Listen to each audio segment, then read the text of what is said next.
All right, ladies and gentlemen, welcome back to another episode here of Discovering Lake County. I am recording here today from Agora Co-working, which is in Grays Lake on the corner of Center Street and Atkinson. So if you guys are looking for a place to get your business out of the home for a week, for a day, if you just need somewhere to meet, Luke over here at Agora is fantastic. So definitely check out Agora Co-working and thank them very much for letting us record here. So today I have an old buddy of mine, Mike Stoinski, with us. How are you, Mike? Good. How are you, Dave? Good. And most people, or a lot of people, know you as just as Stu the piano guy, right? Yep. Yes. Yeah. Okay. Nowadays.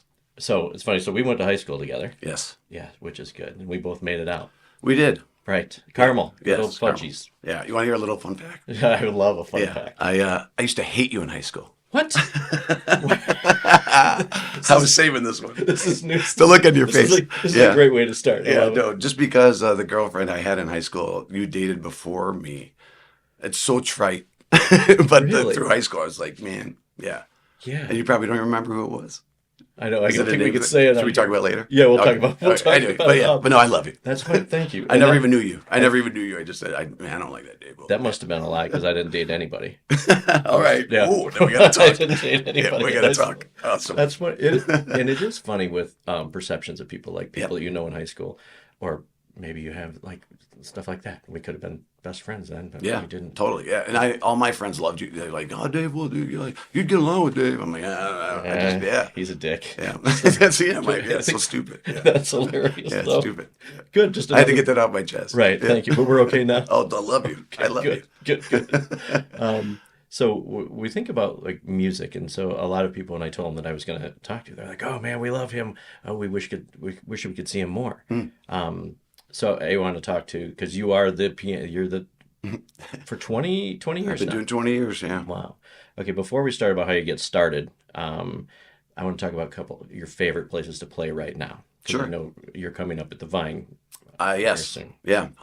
This Saturday I'll be at the Vine for their ugly sweater party, and we were talking. That is one of my favorite places to play, and been playing there the longest for longevity. I think I started playing there a few years after they opened, like 3 to 5 years after they opened, and then so I've been playing there ever since. Wow.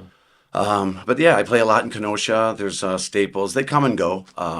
As we were talking earlier, some of the venues are 3 year to 5 years, or they, the flavor runs out. But one staple I've been up like good 3 or 4 years, or probably 4 years, 5 years now. Yeah, Rustic Road Brewery in Kenosha. It's another one downtown, and then other venues circling around the place. 24's Rumors Lounge up there. Kenosha really took me on when I started my career, and then when COVID happened, they never shut down. So I lost a lot of Illinois venues Right. to that because they shut down altogether. A lot of Illinois places, Yeah. And we got to find a way to make a living. and yeah, exactly. And so Kenosha kind of kept the music part of me going during the COVID years. But yeah, so those are my staples. So, how old were you when you started playing the piano? I was 9 years old when I begged my parents for lessons. I begged them. Yeah. Okay. You're frowning like, No, yeah, because no, and not because I have an 8-year-old, yeah. so I can't see him coming. Was there an influence or something you saw that was like, I got to do this? Yeah, the strongest memory I have was my parents taking me to Marriott Lincolnshire. It's theater and around. Yeah. And it was Marvin Hamlich's They're Playing Our Song. And on stage, they had a grand piano, I think, or baby grand, but it was see-through because it's theater and around, where you could see the inner parts of it, but it was like plexiglass or something. I've never seen one since. I don't know if it was fake or what it was, but as a kid, I was like, wow, that's cool. And it's a real heavy piano, musical, and Marvin Hamlich. And after that, I used to just beg and beg and beg for lessons. I would lay gloves down on the floor in front of the TV and act like I was playing the TV theme songs like Cheers and Give Me a Break. Dun, dun, dun, dun, dun, dun, dun, boom, boom, dun, dun. I didn't know what I was doing. And then they rented a piano, thinking, no, Michael's going to get sick of this, like he gets sick of everything. And I still have the same piano in my house. Do today. you really? Yeah, they rented it to own it. That's how it worked. And then And was that around the same age, around 9? 9. Well, 9. I got lessons. I was horrible at lessons. I didn't practice much because I could play by ear. That's something you can't teach.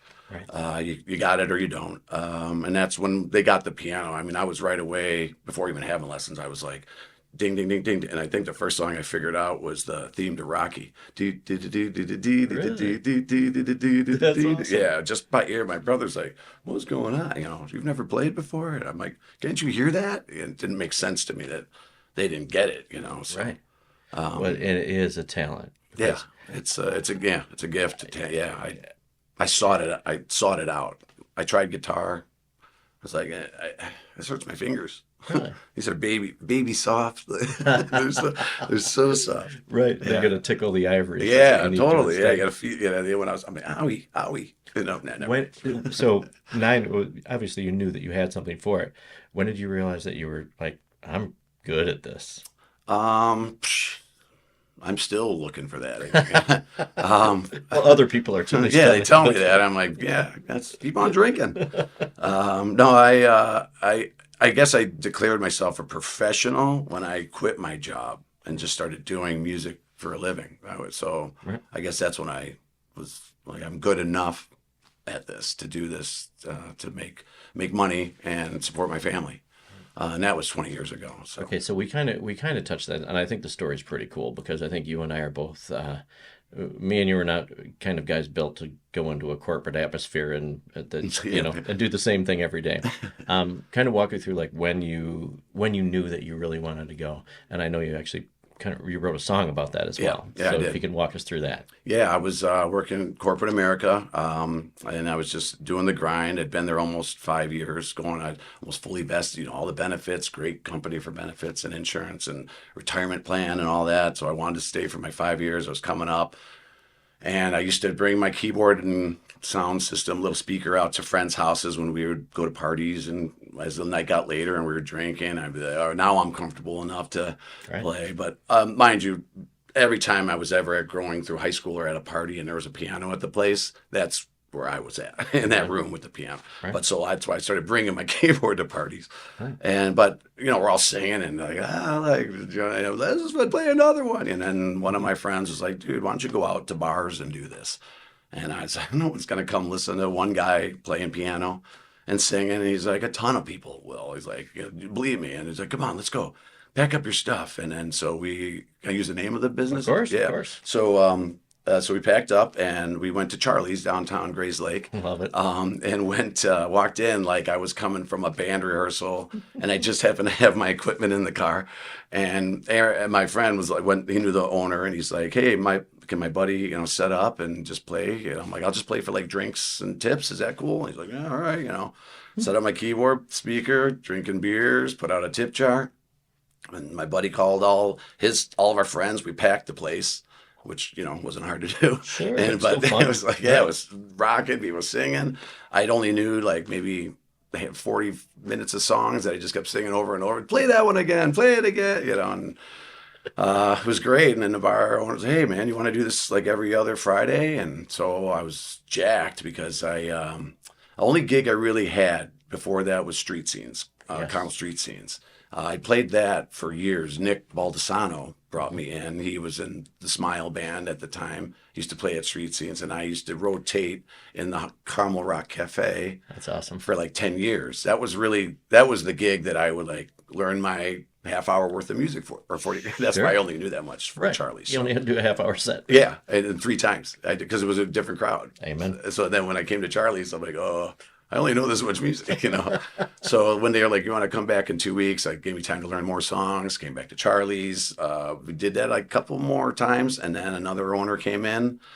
He's like, hey, I got a bar down the street called the Hardware Store. If you want to come play down there. So I was playing Fridays and Saturdays in Grays Lake, and I was living right down the road on Atkinson Oh, nice. at the townhomes over here behind CLC. Yes. So it's local and all that stuff. And yeah, a handful of songs came out of like all those experiences that I wrote, that I recorded on an album. But what got me thinking about like, could maybe I do this for a living was my wife had been pregnant. I'm like, there's an opportunity coming up where I could take a leave of absence and see how this goes.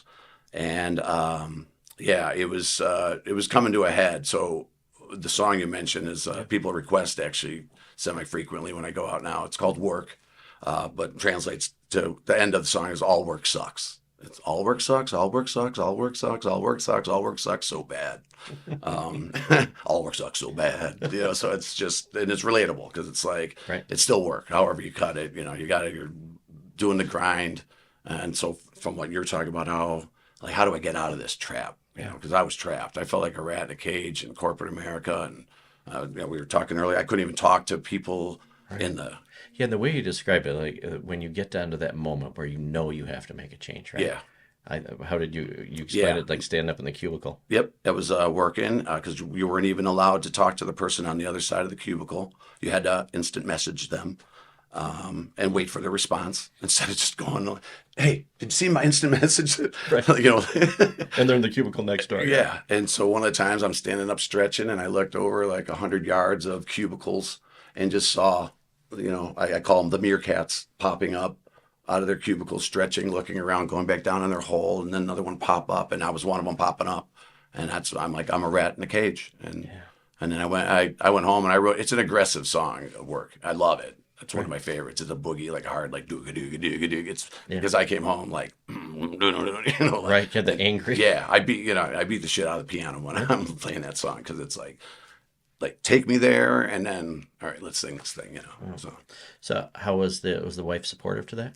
When you were like, you just show her, this is how yeah. I'm going to make money. No, that's a great question. Because I believe at the same time, the reason that your music career is because it's the same age as your firstborn. Mm-hmm. Yeah. Right. So that said, my wife didn't marry a musician. She married a guy that had a stable job with benefits. Go seeking out work, trying to keep a career. Hey, Yes. guess what I'm going to do now? So to answer your question, yes. Okay. There wasn't. I mean, I'm sure she was nervous, all that, but as long as it just kept coming. I never. When my daughter was born, I took the 12-week leave of absence, and I never went back. It was like work just kept coming at me. People saw me. Hey, can you do this? Can you play here? Do you do weddings? Do you do private party? And I was dabbling in the weddings and stuff like that when I was at the corporate job. I actually put on the corporate website like available for weddings. Right on there, yeah, little whatever they're Yeah. those pages with Yep. the classified page or And whatever. I put a never-ending timestamp on it with like $150 for anything you need. So once in a while I get a random like, hey, I'm responding to this ad. I'm like, no. Yeah, that's not. That was 20 years ago. Yeah. That was Michael Stoinski. That's Yes. not That's not not Stu, the piano guy. Exactly. He's- That was the guy that my wife, my wife married. Yep. Yeah. And then you got the transition in, Yep. which is funny because the DJ company that I have, we got to be a part of your wedding as well. Yeah. Absolutely. Yeah. We I remember coming at the end of that, and you were playing the piano Yeah. with your bride on the piano when everybody's circling around singing. Yeah. Yep. That was after. Yeah. As soon as the DJ had to unplug, and he even stayed later. We paid. Got him to stay like an extra. Awesome. Yeah. Yeah. Like that was one of the, as far as moments go, like, Oh, thank you. that was very fun. cool. Yeah. And you're probably the guy that you talk about you didn't like me in high school. There's probably a lot of guys that don't like you because you can do that. And that's like, That's fair oh, enough. shit. He's Yeah. watch out. What am I going to do now? Like, how do you one up that? Right. That's funny. Okay. So you get there, you start writing. So you've written your own songs too. Yeah, I've been writing since I was playing piano. Really? I would say like 9 years old. I still have a melody that I made up. I just always Writing the music, writing the lyrics, doing both. Yeah, it started out just melodies, music. It's usually how it comes. For me now, writing songs, I write them all the time. I used to write them all the time. I'm getting back into it. I'm working on building a studio in my basement so I could just have access to like Prince, if you will. Sure. I want to create right now. I want to get this down, and because I got something going on. But excuse me, it comes to me usually there's ideas for songs. Mhm. And then as I'm playing, certain melodies will hit me, or sometimes I'm walking around and there's something just ringing in my head. Like when you get that song stuck in your earworm, Yep. just like over to. So that's what happens to me a lot of times with melodies that I've created. They're not, and I analyze them a lot. Like, have I heard this? What is this? Do I know this from somewhere? Right. I think I made this up. So I make it up and write the music, and then I'm like, I'm going to write about this to this melody, Okay. And then the poetry part comes from just Sure. I love words and writing, and I graduated eventually from college. Oh yeah. I ended up majoring in English, just because it was a Where did you go general. to school at? Where didn't I go to school? Oh yeah. See, I So started. well, yeah. Sometimes you need to check them out to make sure they're okay. Yeah, no. Boring to stay at the same one. Oh yeah, that's what I was doing. Yes, me too. I right out of high school, I went to Southern Illinois, Okay. Carbondale, for a semester. Not many people do that. That usually people stay sober there and they just stay there the whole 4 years. Yeah. They don't leave after a semester. Oh, that's interesting. Yeah. So a semester at Carbondale. Yeah, I didn't do so well. I came back. My dad's like, "Listen, go. I'll help you go to CLC. None of the family thinks you can do it." So I went to CLC for a semester. Got a 0 GPA. At CLC, you didn't do anything. You just- I failed 2 classes and got 2 incompletes. I think I wasn't ready for school, and then I think I took a semester off that fall. Tried the next spring, did like all right, and then I got a gig up in. My sister forced me to go up to Green Lake, Wisconsin, and perform at the Heidel House Resort and Conference Center. I had auditioned, something I'd never done before, and singing and dancing with 4 other college students at the resort. Really? So there's 5 of us, and we did 3 shows a night, 5 nights a week. It was like Dirty Dancing. They That's paid really our cool. rent, all of our expenses except for phone and food, and then they paid us to do like the shows weekly. And then we waited tables between shows, so like your waiter was like, "Oh, hang on, I got to go up and do a show," that kind of thing. And so yeah, it was touristy kind of thing. I did that for 2 summers. That's fun though. Right? It is. It's great. That's actually where I met my drummer. If you've ever seen me play with my drummer Scott Beardsley, that's where I met him. Awesome. So yeah, so that's Wow. a lot of music took me down a lot of paths, and then from there, I think from that's when I did street scenes. Okay. That's when Nick called me in. It's around that time, and then I did street scenes for like 10 years, and then started the Charlie's thing and the gigs, and then To start coming. snowballing. Yeah. Wow. Okay, so we're talking about how you like to write songs and like very passionate about it. So rumors regarding writing songs and Adam Sandler. Yes. I'd like to hear that story. Okay. Yeah. They're true. Well, that's good. All of the rumors are true. No, The good whatever ones. you heard. Yeah. So let's just leave it at that. Right. No, it's same thing. So that's actually a great segue because Scott Beardsley, after around that same time period, we lost connection with each other. And the story for that's funny because he thought it was something he said about my now wife, girlfriend, that pissed me off. And it was really something that he blew me off for a gig at Street Scenes. So we both didn't know why the other wasn't talking to each other. Communication, Yeah, that's right? what I'm saying. Perceptions. Yep. So good old Facebook. He reached out to me blindly out of nowhere. It's been like maybe 14 years ago now. And hey man, how have you been? I don't know how things fell apart. Maybe we can get together. And we did a little Christmas album. We reconnected up in Madison. He works out of DNA Recording Studios in Madison, and we went up there. I just came up with doing what I do. He does what he does on the drums, and he had a bass player. So we laid down like a little Christmas album that we just put together for gifts for family. I found a copy of it actually recently. He's like, "Dude, this album's actually pretty good. We should just put this out there." So that's how we reconnected. And then through that, Christian Bozier was the bass player. Boj, we call him. So Boj had a friend, Sean Anders. He wrote Hot Tub Time Machine. Yep. I hope I'm saying his name Anders right. Sean Anders was directing a movie for Adam Sandler and Andy Samberg. It was That's My Boy was the movie. At the time it was called I Hate You, Dad. That was the original title of it. And so which I think we were like, yeah. I like that. Yeah, I like that better. I'd see that one first. That's what I thought, but they changed. Yeah, so that's all politics, how they edit and changed it. Right. So, but they were looking to have a jazz trio on the movie set, one of the movie sets. So he's like, what we did for this Christmas album, you think we could do like a jazz trio? So we sang like Fly Me to the Moon, and some other one like Under My Skin or something. And I'll confess openly, I am no jazz pianist. I've never took jazz. I never studied it. I understand it somewhat, but it's if you're technical, I'm not a jazz player. And I'm a hack, actually. It's what I am. I'm truly a hack. You see my hands flying around? Yeah, it's all an illusion. So I'm very not technical. But so we sent this in. Brooks Arthur is a music producer. He produced Van Morrison. Brought him out. the boss, Bruce Springsteen, Adam Sandler. He produces all these cats. And so we're pitching it to this guy. And he's like, yeah, that's not jazz. So we bring in a buddy of ours, this other guy, Mike, and he's a phenomenal, Mike Camilleri, he's a phenomenal jazz organ player, everything. So we bring him in, have him play. I still sing, but now we're a quartet. We're not trio anymore. So we're just trying to slide something past them. So they come back. He comes back. Oh, that's pretty good. Do you have anything original? And so the four of us are sitting around now looking at each other. There's like in a day's experience. So because we're digital now, everything. We're recording it, like just like, touching it up, sending it out. Yeah. Come wait a little bit, wait a half hour when it comes back, you know.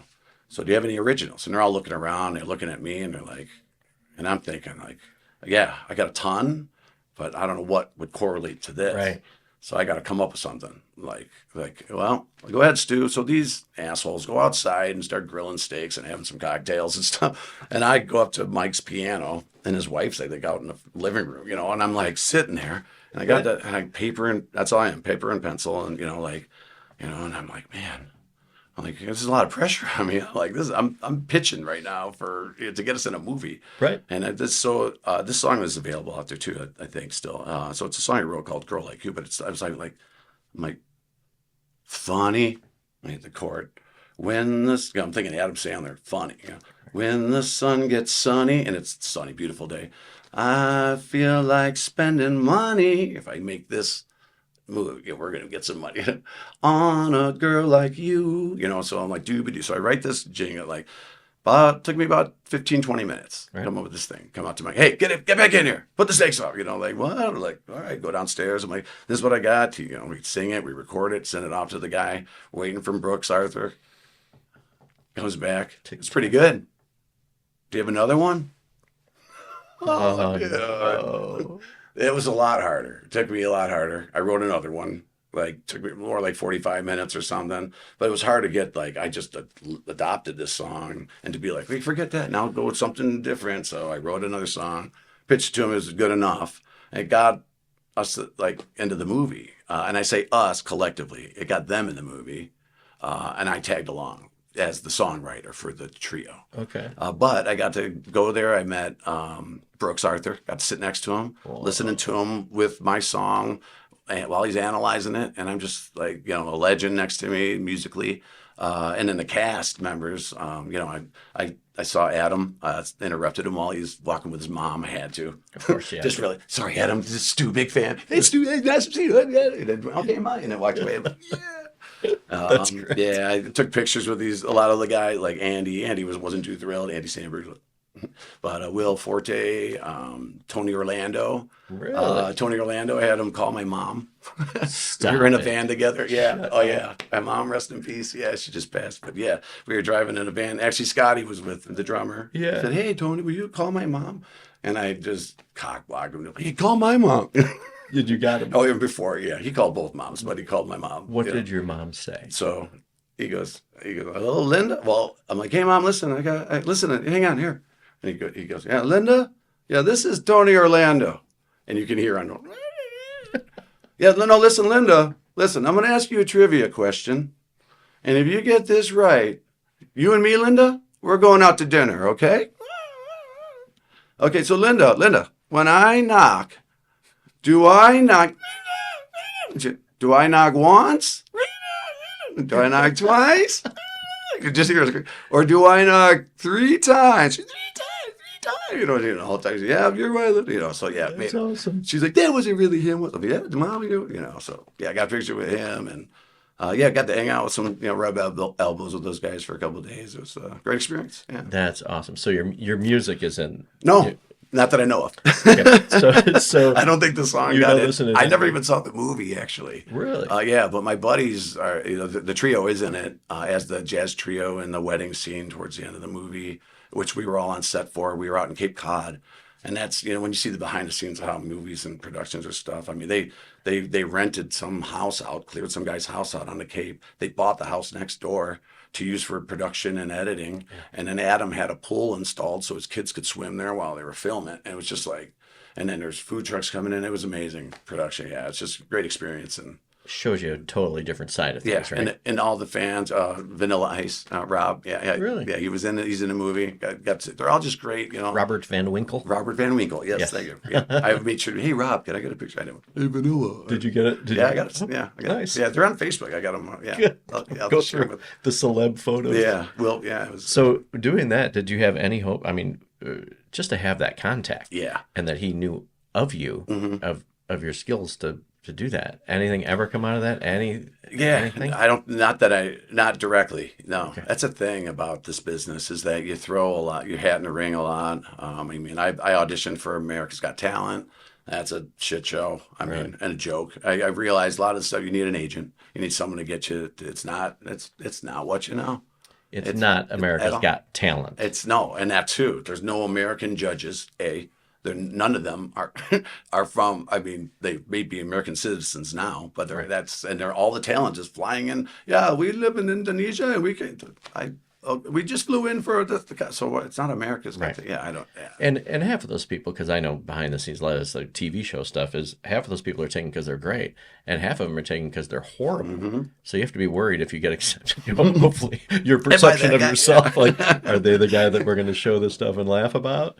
But yeah, that's the industry, right? Yeah, it sucks. No, it does. But you get what we just keep throwing out there. Actually, Scott just recently, my drummer Beardsley. I call him my drummer because he's best friend, love him. But he just auditioned for Primus to be the drummer for Primus. He posted, look that up out on YouTube. Yeah, he just posted Scott Beardsley Primus audition. Awesome. Why not? They're looking for someone. He's like got the chops and. Well, and after you hear all these stories, from everybody, it really is. It's being at the right place at the right time. It is. Like, and even things with that movie, you could have written something like, I take, for instance, the Dan Band. The Dan Band got into The Wedding Singer. Yep. And I knew who the Dan Band was, but that put them on the map for how ridiculous they were. Yeah. But if your song got in there, and maybe that took off for something. Yeah. That's what those changes. Those are the things you're feeling, and here we go. Like, this could be it. And then you get brought along because you're the songwriter. Yep. Yeah. Right. That's right. Yeah. And I flew out on my own dime. Of course.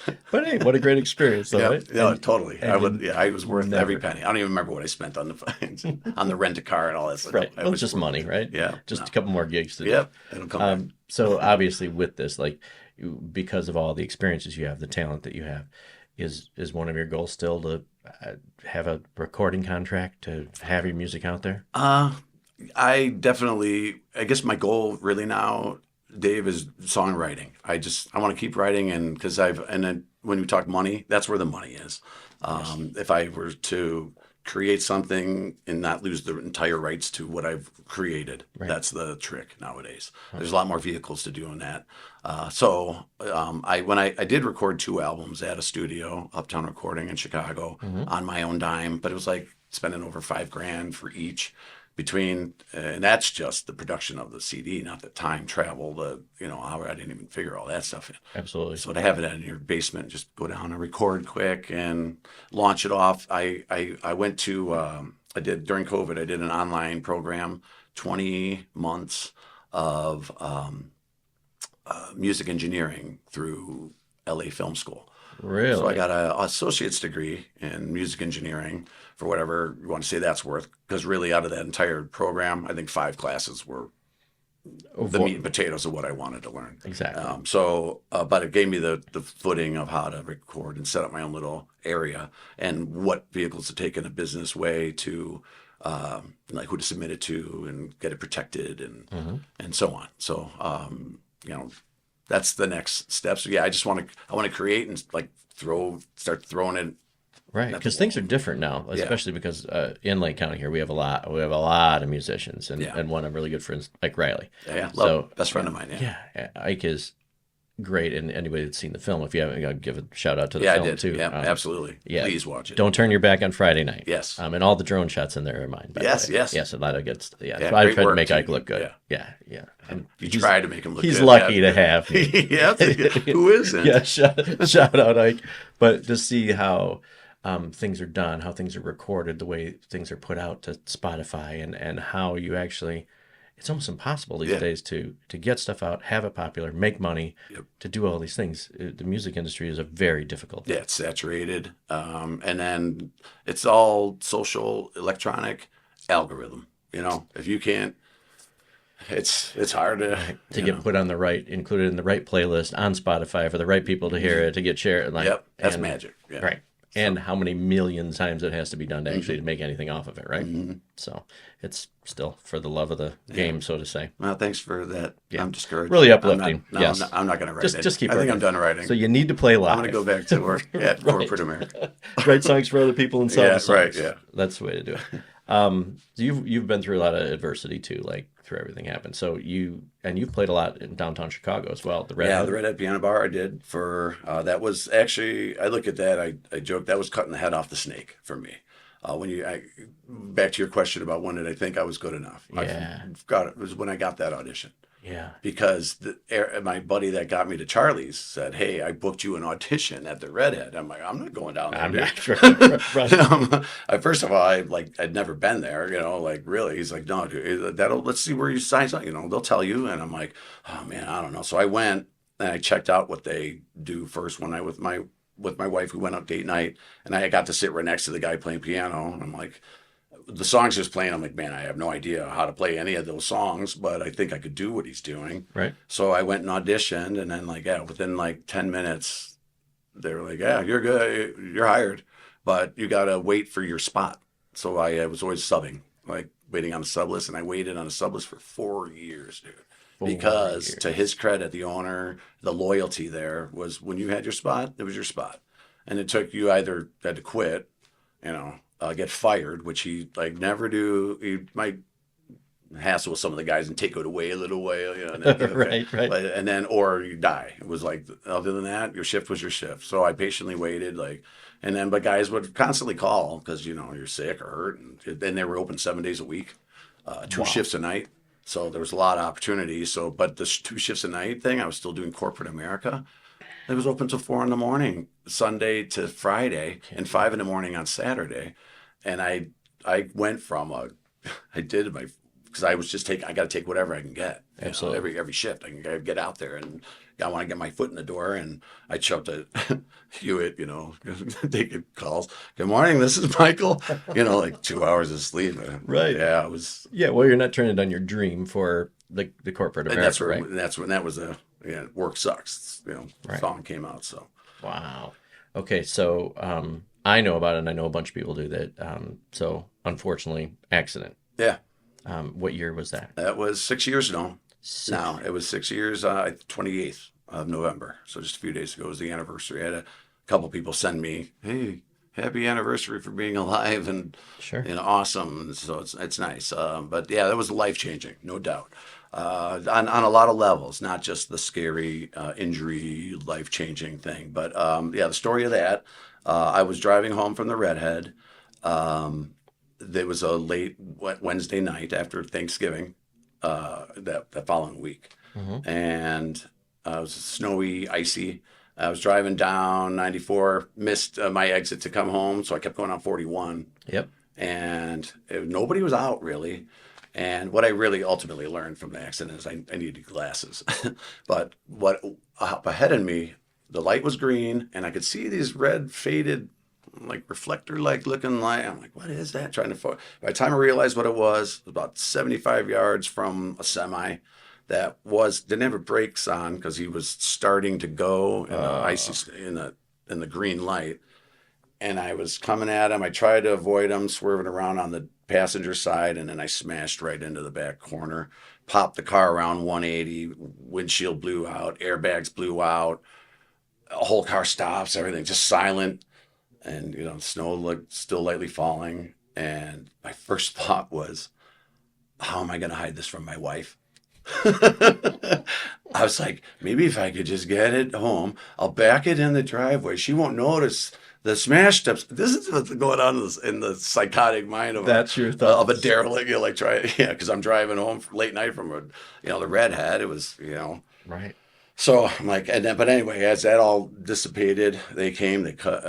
I tried to get out of the car and I couldn't. I'm like, oh, that hurts. And then they had to cut the door out. That was a misnomer. People interpreted it that they had to cut my leg out. Okay. Or something. So I got text right away that my leg was amputated when I was in the hospital. Yeah, that was. I even looked under the covers. Like, Let me check this out. Yeah, Right. do they know something? I don't know, but yeah, it was. So after that, it took me like about a month before I went back to. They told me it was going to be 3 months, and about a month later, on the 11th of January, I did a gig for a wedding. It was a girl that set me up on my website. That was the deal we made. She would help my website set up, and I'd play her wedding. And then she already set up my website, and I got in an accident. I'm like, I'm not missing your wedding. So I made it to her wedding in January. And then the next gig after that, I showed up on crutches to street scenes and did street scenes like 2 nights back to back, 12 hours. It was painful because I was still recovering from the surgery. Right. But then, yeah, just kept rehabbing, and now I'm good. I'll get around, and Yeah, you look like you're getting along fine. yeah, I'll race you. Right. But you probably beat me, but I'll race you. What kind of because that has to be a pretty like intense thing, right? Yeah, kids, wife, like Yeah. everything, like your life kind of flashes before your eyes. Yeah, that the time in the hospital was overwhelming because the overpour, honestly, of the community, of the love, of the history, of how long I've been doing this, and how I've drawn people together that I didn't even know. Like we went on a blind date and saw you, and you played our parents' anniversary, you played our wedding, you played my kid's graduation. You learned this song from me. What we call work, right? It was work.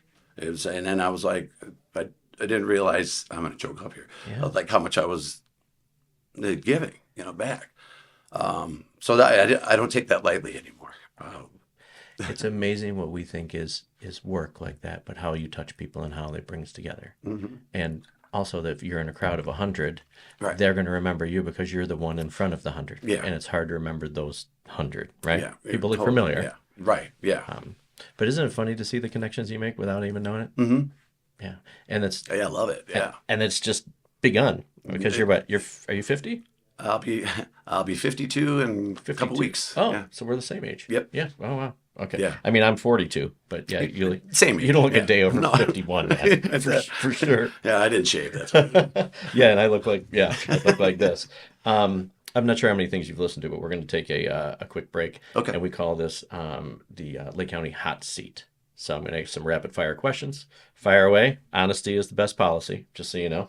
And if you don't, so you can pass, but we don't encourage that.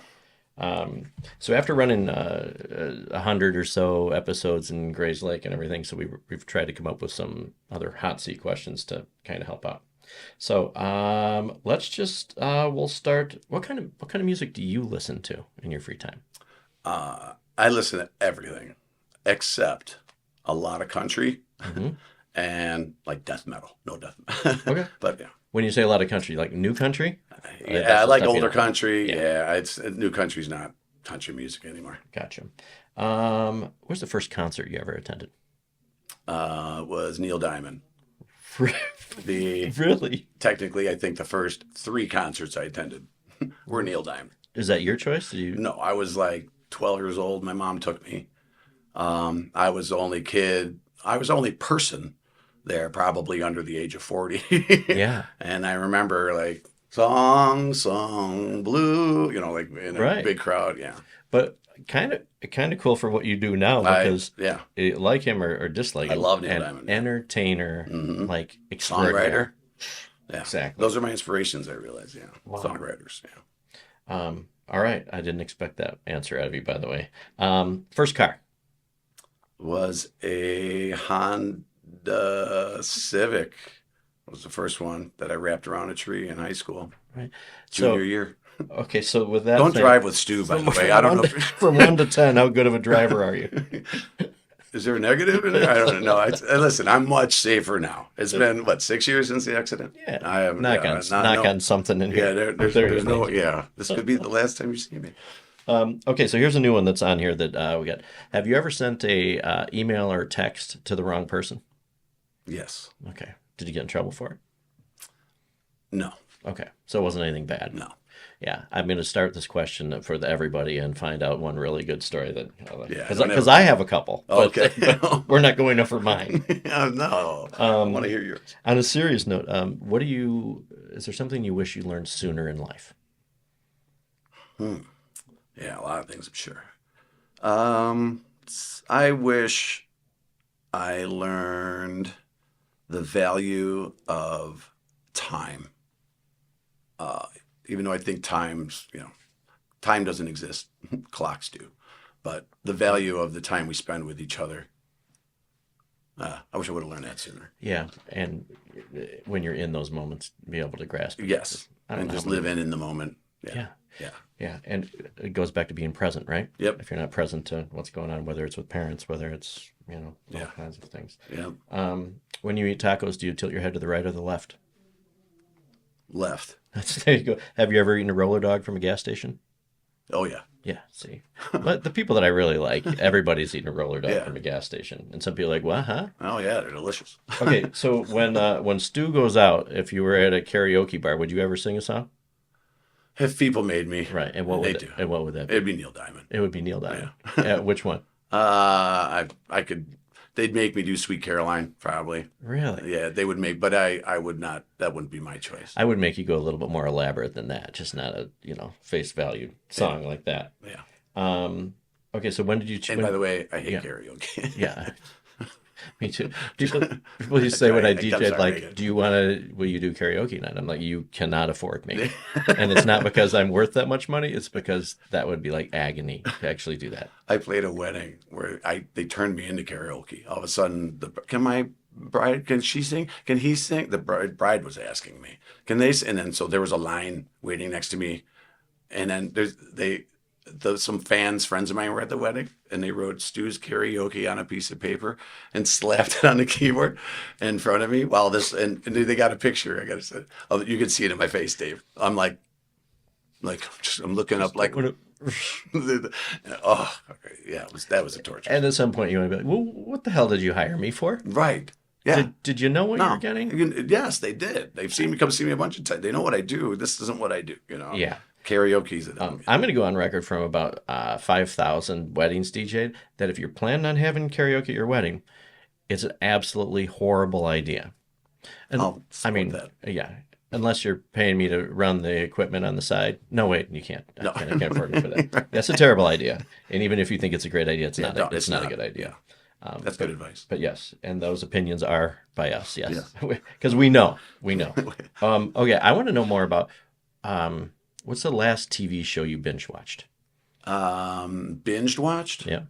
I mean, I watch TV shows constantly. Yeah. We had a little talk about this. You kind of have a sickness. I got a think. list of I have to pull this up while we're chatting. Yes. But I'm currently watching. I have like a couples show that I'm watching with my wife. Of course. Now we're finishing up the last couple episodes of Yellowstone right now. Yep. But my deal is I like to watch shows that are done. I thought Yellowstone was done, and apparently they're still putting out more. Yeah. So I'm trapped there. I got to wait a year or whatever. But so right now I'm binging Perry Mason.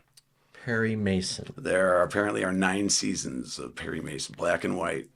Okay, so you're a connoisseur of some older shows, I'm all over the board. and you watch all of them. So it started like years ago. I had MeTV, All right. and I was watching Andy Griffith, and it kind of caught me like I caught bits of these episodes growing up. I never knew what the show was about. I want to watch the pilot, and then what's Andy Griffith about? And there's a lot of Andy Griffith episodes, and so that's where it started. I was recording them and then watching every episode, and I got through every episode of Andy Griffith, and I was like, all right, that sucked when it went to color. That was a really waste of my time. I painfully watch even no matter how bad, when it jumps the shark, you know that term? Yes. So when it jumps the shark, I'll still watch it. I torture myself through it. So Wow. it started with that. Here, if you want to take a look Oh at my these. gosh. Yes. You could scroll like just a. All right. So you go from way back to from 30 Rock. Those are alphabetical. Yes. Better Call Saul, Big Bang Theory, the Bob Newhart Show, Yeah. Wow. I've seen every episode of all those TV shows. and Bonanza, Yeah. the Brady Bunch, Breaking Bad, Curb Your Enthusiasm, Yeah. one of my favorite of all That was time, great, yeah. and excellent. Even when they came out with the extra season, it was. Yeah. It was still great, Yeah. right? I mean, just you can't get enough of Larry David, Yeah. as far as I'm Yeah, concerned. Larry David was awesome. The Honeymooners, Gunsmoke, That was a tough one because it's the longest running TV show. Which one? Gunsmoke. really? Yeah, until Simpsons beat it. But it was the actual longest running prime time. They had, I forget, I'm going to write that down on there, how many Yeah. seasons and episodes, because I forget. But I think Gunsmoke was like 23 seasons. or something like that. 23 seasons. But that's nothing because my daughter just showed me the Kardashians. Keeping Up with the Kardashians had 20 seasons. I'm like, what? I can't even. Anyway. You know how many I've watched of those? Zero. No, unfortunately, I've seen a bunch of those. Not every episode, but a bunch because it's on at my house a lot. You have The Simpsons on here too, and growing. Yeah, Right. I mean, they're tough to keep up with, but. Okay, and of everything we're walking at, you have a very good variety. How does someone get on this list? Like when do you own Peaky Blinders, The Office? Of course, there's some ones that I would expect, Yeah. but I like some of the older ones. Did you also say All in the Family? Yeah, All in Fire. Yeah, that was one of my favorites. And we were talking about what humor is acceptable today, Yeah, and what's not. And that one has some. and it's You said it very well though. You said that well, besides the language, that they're just words. they're just words. They're right? just words. Yeah, I don't know, and how we change. Even okay, how about this? This is an example. Johnson. Mm-hmm. Johnson's a name. Mm-hmm. Is it? How do you use it? It's a name. Karen. The name Karen. My sister's name's Karen. Yep. But now Karen is. Oh, she's a Karen. So it's in a word. I don't asshole, butthole, poop hole, sphincter. Right? Right. It's a word. What do you call it that makes it more or less offensive? It doesn't matter to me. Yep. It's what are we talking about? And people have just got more sensitive. Right? Yes. And communicate. There's a lot of ways to hurt people, right? Oh, yeah. But the people that are getting hurt with these words that are even used out of context, if you took that power away of those words not bothering you, then they're just words, Yep. right? And now we're communicating. Right. Exactly. Which is funny because we were talking about the different shows. Another example is watching Bad News Bears from 1977, and the first lines out of the kid's mouth, there's 6 words in there you can't use right now. Nope. Yeah. But I was showing my 8-year-old, and I was like, oh, okay, well, maybe he'll just understand. We don't repeat these. Yeah, there's lessons in life. And guess what? He was not offended. Right? Because not only to be offended, right? No, it's how I talk with my daughters, too. Okay, so how did you get into the TV shows? And do you know how much music you could have written in the time? During that time? I want to know how much time you've spent watching TV. Well, I get some inspiration from TV shows, but Sure. I have to say, I'll confess, it became my release. I spent a lot of time alone, those late night hours. This all started, probably 10 years ago, watching all these TV shows. But it's a lot of hours in there because I'm up, like I come home and everyone's sleeping. Right. And now what, Right. To your point, I could write a lot of music, but coming home and then writing music isn't the thing. No. But when I have a day off, that's where I'm getting more into Well, after gigging for a really long time, and when you and I get home at 2:00 in the morning, people say, well, just go to bed. I'm like, okay, well, when you get home from work, because we have a high energy job, we have to, you can't go home. It's like being a waiter or a waitress. You can't come home and go to sleep. No. You're on. You've been on. Right. It's. Or if you do, you're going to have nightmares that you're playing the same song again. Or the keyboard's broken, or not dressed right, or did I go to that gig? Or you get that. Okay, so that happens. Those are my anxiety dreams. Yeah. Yes. All of them are just work related. Yeah. Yes. I think some of my worst ones from the DJ point of my life was I kept playing. I'd play Celebration by Kool and the Gang, and I would play it, but every time I would go to pick another song, I would play it again. It'd be like, and people were yelling at me, but I couldn't stop it from playing. And it was like this anxiety. I have enough anxiety just playing the song once. I can relate. Thing. Okay, so you're talking about going back to when you were at your first gigs at Charlie's and you only knew a half hour and how that happened. I've seen you now out and people just come up and they'll rattle a song off to you, and a lot of these you just go in and play. Yeah. Right? Yeah. A lot of them, it's been happening a lot more because I kind of threw my ego out the door years ago, where I was like, no, I don't, but if I've heard it enough and I got that iPad with the music and I can fake my way out, I've been playing a lot of songs lately that I've never played before. Like first time in front of people, just like, all right, let's see what happens, It's kind of fun, right? It is, yeah. It's taken me out of my comfort zone a little bit. Some I feel like I'm like, man, I did pretty good on that. Other times I'm like, I think I just wrote a new song. It's a new version. Horrible new song. It's like, you don't want to buy that album. But I try. People, I realize too, some people they just want to see me. Just try, man. I don't care. Right. I warn them. I might butcher this. And like, just good. Right. But I feel if I get too deep into it, I'm like, no, sorry, this is bad. Right. it's a show now. It turned into more of like, and I like interacting with the people. I thrive on the requests. I don't know what you want to hear. You know how much music there is out there. But they likewise, if you haven't seen me, they're like, what's this guy do? I don't know. Sure. Well, he's playing Billy Joel right now. Oh, he knows a little Frank Sinatra. You know, I don't want to ask him for, Police or something if he doesn't do, but man, I get it all. Like the TV theme shows, cartoon, like if it has music, people have asked me, do you know how to play the theme to Zelda? Like I'd love to. I know I probably could figure it out, but not on like, oh, here, let me work through this. But it's fun like that, right? It is, yeah. And I'm sure I'm sure there's probably places you go where you know that you'll see the same people and they'll ask for the same songs, right? Yes. But doing that, so do you have it? And I'm sure this is a common thing for you because of DJ and stuff. Is there a song that you just are completely sick of playing? Sick of playing? Yeah. Like, you do not request this song if you see me on. I mean, I say Freebird because I actually play it. And I'll play it for like 13 minutes. And I know it's entertaining, but it's pretty grueling. And then if there's like a room of 7 people sitting around, like, but if it's a packed house, yeah, I'll get into it. So of course. But that said, the song I use as a joke a lot is "Pour Some Sugar on Me." It has no business being played by a guy on a piano. Okay. Good, but that's good to know. But they keep asking for it. Right. I don't understand. And I already know the women that you're talking about that are requesting the song. And I sold my soul a long time ago. I play it. Don't worry about it. But exactly. It's not going to sound like the original. No, but that's fun. So now going into like holiday season now, when at the time of this recording, I'm sure it's kind of fun to be out at, like, you did the ugly sweater party. I think that's a kind of a tradition for you. I haven't been at theirs in a good handful of years, but it started out that way. Yeah, it was. I think it might have actually just landed on our booking, but yeah, I'm looking forward to it. That's fun. That's always, and it's a Toys for Tots thing too. You bring a gift, an unopened gift. Yes. Yeah. So. All right. So if somebody doesn't know who you are, wants to hear your stuff or follow stuff, which place the socials do you prefer? Is it Facebook? Is it Instagram?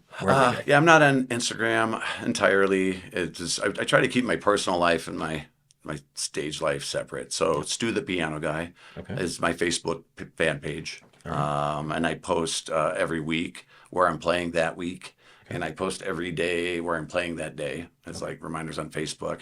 And then I have a website where I keep a calendar. It's IamPianoGuy. IamPianoGuy.com. Yeah. IamPianoGuy.com. Gotcha. And when we're talking about Stu, it's STU. Yes. Okay. Yeah, just not to make as sure. in beef. Right. Stu the Piano Guy. Yes. Right. Yeah, Stu as in stupid. Yeah. Gotcha. So how about, like, I've always, like, I've seen people, I'm like, hey, I know him, it's kind of fun. People are like proud to, like, hey, I know him. I went to high school with him. He hated me. Yeah, that's your new one. That's it. Yeah. But now we're besties. He hates me. I want a song, I Hate Dave Wohl. If you could do that, that'd be great. It'll be hard. I'll have to take myself back and talk. It'll be like I hate Dave Wohl or Dave Wohl for no reason. For no reason. Or I'm not sure why. I'm not sure why. But I'm sure I'll remember. But he'll remind me. Yeah, give him another drink over here. He'll remind me of what he doesn't like. That's another thing. I want to find out, where can I listen to original music? Can I go to Spotify? Can I hear some of your stuff? Yeah, I'm working on that. That's where maybe if someone's out there going to help me get like that out. I do have the 2 CDs that I did. I want to re-engineer some of them because they didn't come out, especially the first album, the way the songs I wanted them to. I was manipulated by the producer. But on my website, I know that there were links to a couple songs that I worked on that I actually did engineer and recorded myself through the program that I was doing online. Other than that, I just looked up, I think it looked like you could buy my album, second album on Amazon, but I don't know if that was... Really? Yeah, I looked up, it was Swig is the name of the album, all capitals, Swig by Stu. And I looked it up and it showed up on Amazon, the cover of my album and everything. I'm like, should I order this? I was going to see if it worked, so anyway, other than that, no, I'm in the midst. So where I'm at, I'm in this mixing pot of like, I got to get the studio going. I got another project we're looking to put together called Uncle Dick, which is if you've heard the songs that aren't so appropriate that I've done at some of the I have, yes. Okay, yes. so those are Uncle Dick's songs. Gotcha. So that might be coming out hopefully like within the next year of like an animated comedy project. Right. Well, wouldn't be like not funny in a whatever way, but it's funny like all of this passion you put into music and all of these serious songwriting things you've done, and your Uncle Dick thing will come out, and that's how you'll make it. I've been sitting on it since high school. Right. Because it's offensive. I figure I could retire on it because it'll blow up. Right. I know it will. It's like we compared to like Jerky Boys. Remember that? Like when that came out, I was like, bam, yeah, it'll be something like that. And then, but when they asked me, hey, write more, no, I don't think there's gonna be much. I got like an album worth, and right. And hopefully we'll do That's something. Great. Yeah, we'll see what happens. Good. So If you can get like halfway canceled, that'll be just make you more popular. Yeah, no, right? Then they want it more. Just piss some people off. And folks, they're just words. They're just words. They're not going to hurt anybody. And then we can all giggle around. Sticks and stones. Right. Hear all the potty words and calling people names. Owie. Right. You hurt my That's feet. bad. Okay, so one last thing I wanted to cover too, because I don't know the answer to this. So this isn't.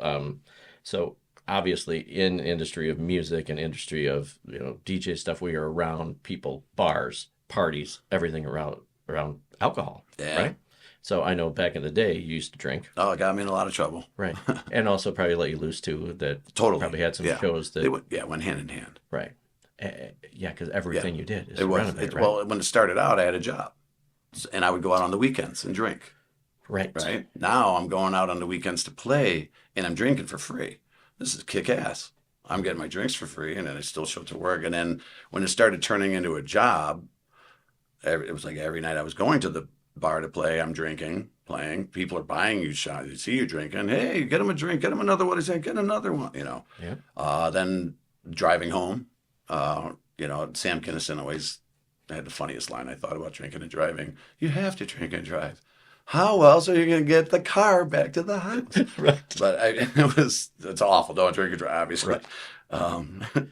But I laugh because Sam was right. They're just words, Sam. They're just words, Sam. Yeah. Right. Rest in peace. But he got killed by a drunk driver. Did he really? Yeah, he did. See the irony of that? Wow. Yeah. Watch what you say. And he was sober, when he got killed. Yeah. Wow. So, but yeah, it was the demon part of the. I had a guy. He took me under his wing, Kenny Phelps, when I first was at Red. He gave me my first shift, and he warned me of like the drugs, alcohol, and the women when you're in that type of position. And he was right about all of them. Yep. And I was able to, stage off all of them but the alcohol. And that was consumed my life. And I'll openly confess, because people ask, I've been hit with DUIs. Drinking invaded my life and almost cost me my wife and my house and my family.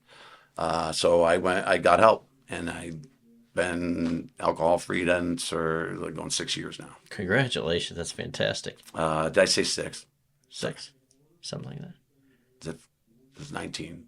Yeah. Yeah. Yeah. Is that right? Yeah. 5 years? Yeah. 6 or over 5. Going on. It's a long time. So yeah, I'm doing what I do. Right. To your point, yeah, I'm still out. Drinks are in my face. Yeah. And even that got kind of weird, because even when I was drinking, I would not drink out in public, and then drink on the way home or when I got home, and then I was drinking so I'm performing and drinking, and then when I had my day off, it's my day off. I'm gonna have some drinks, Right. and then next thing you know, I was drinking every day without even realizing it. It was just consumed, and I undoubtedly much happier and better without it. Right. Undoubtedly, I had a great time. All the whatever stories and crazy stories and things, regrets, God knows, of all kinds. But it's part of my past at this point, and my family loves me more for it too. I'm sure. Yeah, and you don't realize it when you're doing it, right? Like it kind of sneaks up on you. It totally did. That. Yeah, and it's accepted. It's encouraged, right? Better when you do stuff. Well said. And I used to try to, during things when you stop, but you're around people like that. Mm-hmm. The drunk people are so annoying to me that sometimes I drank because they were annoying. Yeah, I realized. Isn't that weird? Yeah, I was like, boy, I must have been really tolerant when I was drunk, because these guys are jerks. Because you realize you're spitting on me. Why are you breathing? Like, get away from me. Well, see, now people have more cash for tips than to buy you a drink. So don't come up and get you a drink. So tip jar, it helps out. It's for the you'd think that's how it worked. Yes. but now things have changed too. At least now they can Venmo, right? Yeah. Right. Other than tips, I'm sure a lot of things have changed. With, Yeah. I don't. Yeah. I put that out for a while. Like, but it just. I don't know. I don't. It's something else that about what I do. I hate pandering for tips. I never liked that aspect of what I do, or the business. I don't even like talking money about what I do because I love what I do so much. I'm so fortunate that I get to get paid and do what I do. Absolutely. So when I come down, but you got to come up with a rate. You got to come up with some level of what you charge and things like that. But when it comes to tips, and people, I think, sometimes hesitate requesting songs because they can't tip me or whatever. Yeah. Forget all that. When you're around me, the tip to me is if I know the song you're asking for, and it's not some like bullshit crazy thing that's gonna, Right. Well, and I think a lot of us have been to dueling piano things where don't even think about going and asking for a song without they'll humiliate you. $20. Okay, now you can get up on this one, and they won't even play your whole song. Right. I've never done dueling. I've been asked a bunch, and I have friends that do it, and more power to it. It's a sticky show, and I get all that, but it was never my bag. I think you could be awesome at it. That's what people told me. You'd need to have the perfect partner in that. Thank you. That's what I said, and all due respect, I haven't met that person. Yeah, I was just in New Orleans, and we were watching dueling piano guys. It's so funny when one of the guys or gals totally outshines the other one. Yeah, it's not cool. No, it's not. It's not cool. No, and I'd look and go, oh. Gosh, like this would be so good with the right people, right? Right, and I'm sure at places like that you can make some decent money too. Oh, they make bank, but like because they don't play your entire. So it's like they're playing just another, and here's their thing. Like, hey, here's $20. Don't play any Billy Joel. People do that. I don't want to hear any Billy. It's just ridiculous because they can't. Right. All right, whatever. I'll try. Someone else, hey, play Piano Man. I can't. This guy gave me $20 to not play any bills. Well, here's $40. Play. All right. 9 o'clock on. I said, hey, man, I just gave you $20. Yeah, well, he gave me $40. I said, well, here's $60. Stop. All right. So now you're watching, like, I'm making bank, but nobody's hearing the music. What's going on? It's a show. No one's happy. Wow. So I was like, yeah. Yeah, I used to have a thing where I didn't want to take tips for requests because then you're obligated, right? It's like, okay, yeah. What it will if you have a huge crowd and the request sucks. Like, no, that's an $80. Yeah, that's an $80 song. Now you get into it. Yeah, what do you do? Let me open up my book here and see which rate you're on right now. I get people like, hey, I play Freebird. I put $5 in there. I'm like, dude, I don't know how much you're on the internet, but Freebird's $100 song. That's right. Like that's a common joke. Like if you're going to ask, you better give the guy $100 for free. Freebird is $100 song. Yeah. You know why? Because you don't got $100, right? I ain't playing Freebird. That's how it works. Exactly, and because it sucks, and it's 3 other songs long at $20 a song, so you're already at $60 and $40 for asshole tax, just to see how it goes. Yeah. Okay, so all right, so we're gonna work on the Uncle Dick's album. We'll see. Yeah, my buddy Beardsley is going to be a part of that project. All right. So we'll see that. Yeah, that's awesome. And you're going to continue just playing around because I'll be local. Yeah, I'm booked up this month. Not a lot of public things to see me in December, but if snag them when you can, because this is my favorite month. Yeah, holiday music. I bet. What about private parties? Somebody wants you to play any kind of thing. Yep, done them. I feel like I've done it all. If I'm available, I'll squeeze it in. I actually just sang for 14 hours over Friday and Saturday. Really? I did 4 Steinhoffel's locations. Were booking me. That's what everyone says. Yeah. You're sitting at Steinhoffel's playing music. In the middle of the Steinhoffel's, like just playing songs for 4 hours while people are shopping randomly for furniture.